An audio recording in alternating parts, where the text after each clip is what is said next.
नमस्कार दोस्तों, आप देख रहे हैं एमजे खबर और मैं हूं आपके साथ प्रिया त्यागी। दोस्तों, आपको पता ही होगा काफी दिनों से सरकार और ट्विटर के बीच मतभेद चल रहा है। इसी मतभेद के दौरान ट्विटर ने एक और हिमाकत की है। इस बार उसने भारत के नक्शे के साथ छेड़छाड़ की और केंद्र शासित प्रदेश जम्मू कश्मीर और लद्दाख को भारत से अलग दिखाया है। ट्विटर पर गलत नक्शा दिखते ही एक बार फिर से लोगों ने ट्विटर बैन की मांग ट्विटर पे ही शुरू कर दी। भारत का ये जो गलत नक्शा है वह ट्विटर वेबसाइट के कैरियर सेक्शन पर यानी ट्वीट लाइव सेक्शन के अंदर दिख रहा है। वहीं ये दूसरी बार हुआ है जब ट्विटर ने भारत का गलत नक्शा दिखाया है। इससे पहले लेह को चीन का हिस्सा दिखाया गया था। मीडिया रिपोर्ट्स के मुताबिक मामला सामने आने के तुरंत बाद केंद्र सरकार ने संज्ञान लिया है। सरकार ट्विटर को नोटिस जारी करने के लिए तैयार है।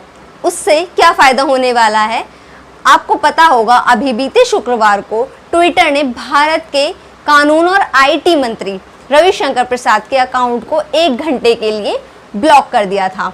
नए आईटी कानून आने के बाद से केंद्र सरकार और ट्विटर में लगातार विवाद की स्थिति बनी हुई है। अब इसमें देश के नक्शे से छेड़छाड़ करने की जो नई कड़ी है वो जुड़ गई है। इसके बाद से ही ट्विटर की तरफ से जारी भारत के नक्शे की फोटो वायरल हो रही हैं। इस पोस्ट को 28 जून 2021 की सुबह यानी आज सुबह करीब 10:30 बजे शेयर किया गया। इस पोस्ट को ट्वीट करते हुए लिखा गया है, करियर पेज पर भारत का नक्शा। ये पहली बार नहीं जब ट्विटर ने भारत का गलत नक्शा दिखाया है। इससे पहले अक्टूबर 2020 में भारत के लद्दाख के इलाके वाले क्षेत्र लेह को people's republic of China PRC का हिस्सा बताया था। उस दौरान भारत सरकार ने ट्विटर के CEO जैक डोर्से को भारत के नक्शे से छेड़छाड़ करने को लेकर चेतावनी जारी की थी। IT सचिव ने कहा था कि इस तरह की घटनाओं से न केवल ट्विटर की बदनामी होती है बल्कि एक मध्य स्तर के तौर पर उसकी निष्पक्षता पर भी सवाल उठते हैं। ट्विटर और सरकार के बीच पिछले कुछ महीनों से नए आईटी नियमों को लेकर विवाद चल रहा था। सरकार की पॉलिसी मानने को ट्विटर अभी भी तैयार नहीं है।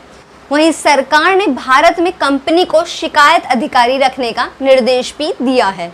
हाल ही में भारत में ट्विटर के शिकायत अधिकारी धर्मेंद्र चतुर ने इस्तीफा दे दिया था। अब उनकी जगह भारत में अमेरिकी नागरिक जेरिमा केसल को नया शिकायत अधिकारी नियुक्त किया गया है। ट्विटर ने आईटी मंत्री रविशंकर प्रसाद का हैंडल शुक्रवार सुबह करीब 1 घंटे के लिए ब्लॉक कर दिया था। इसकी वजह ये बताई गई थी कि उन्होंने अमेरिका के डिजिटल मिलेनियम कॉपीराइट एक्ट का उल्लंघन किया है। हालांकि बाद में ट्विटर ने चेतावनी देते हुए रविशंकर प्रसाद का हैंडल फिर से खोल दिया। इस पर ट्विटर ने कहा था कि DMCA नोटिस के कारण मिनिस्टर रविशंकर प्रसाद का अकाउंट जो है वो अस्थायी रूप से रोक दिया गया था। संबंधित ट्वीट को भी रोक दिया गया था। हमारी कॉपीराइट पॉलिसी के मुताबिक हम कॉपीराइट ऑनर या उसके ऑथराइज्ड रिप्रेजेंटेटिव की ओर से भेजी गई जायज़ा शिकायतों पर एक्शन लेते हैं।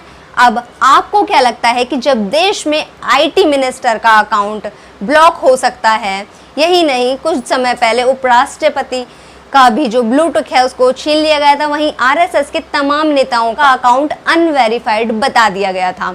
तो अब सरकार आगे इस पर क्या एक्शन लेगी या नहीं ले गई, आप क्या सोचते हैं इस मामले में, हमें अपनी राय ज़रूर बताइएगा। धन्यवाद।